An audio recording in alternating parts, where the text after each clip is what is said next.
আর guys আমরা এখন এসে করছি, এটা হচ্ছে হাতিবাড়া দিয়ে ঢুকে আপনার কোলাবাড়ির কাছে পর্যন্ত যাবে এই রাস্তাটা দিয়ে।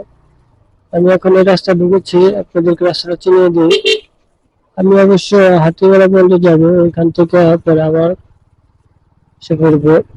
দেখতেই পারবেন আপনারা, আসাম ভিউ, আসাম ভিউ, মানে কি বলবো, দেখেন আপনাদেরকে দেখাই আমি। এইগুলো জায়গা যাবে কি ছিল ভাই, বাজার ছাড়া আর কিচ্ছু নাই জায়গাগুলো। আর এখন দেখেন এগুলো বাড়ি ঘর হয়ে পুরো অস্থিরতা, মানুষ এখানে বসবাস করে। আর এখন বিল্ডিং হয়ে গেছে গা, ঘর বাড়ি হয়ে গেছে গা, হ্যাঁ।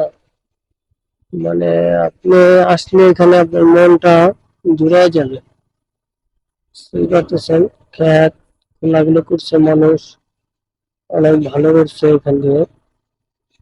যার কারণে আপনি নিজে এখানে আসলে ভালো লাগবে আপনার। মানে এটা আরেকটা ঘুরে মজা পাবেন, দেখবেন এখানে অনেক মানুষ খেলাধুলা করে, গাছ গাছালি লাগিয়ে রাখছে, হ্যাঁ ভালো লাগে অবশ্য। আমার কাছে তো অনেক ভালো লাগে গ্রাম সাইড এলাকাগুলো ঘুরতে, যার কারণে আমি তো গ্রাম সাইড এলাকাগুলো ঘুরি।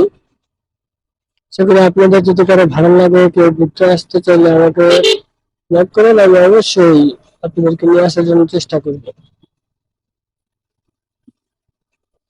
তো পারলে আমি এসে বলছি, কারণ আপনার বামে চলে গেছে কলাবাড়ি, ডানে হচ্ছে আপনার হাতিবাড়ি, এটা হচ্ছে কলাবাড়ি রাস্তার পাশে। হম। আর এটা হচ্ছে আপনার হাতিবাড়া রাস্তা। এখন আমি হাতিবাড়া হয়ে বেরোবো, তো দেখতেই পারবেন এটা হচ্ছে কি হাতিবাড়া রোড।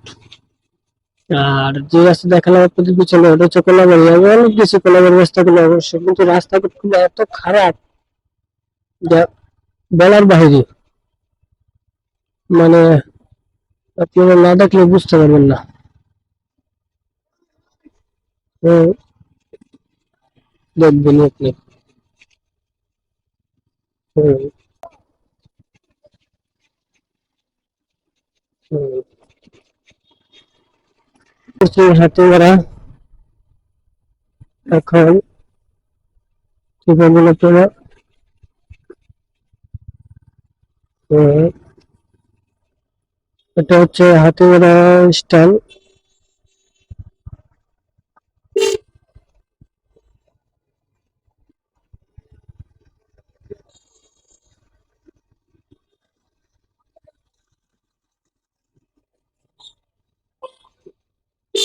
না তোমার মোড়ে এলে কান্না ছাড়া কোনো উপায় নেই, দেখতে হতেছিল আমাকে শ্রদ্ধা মানুষ লাগা দিয়ে দিতেছে।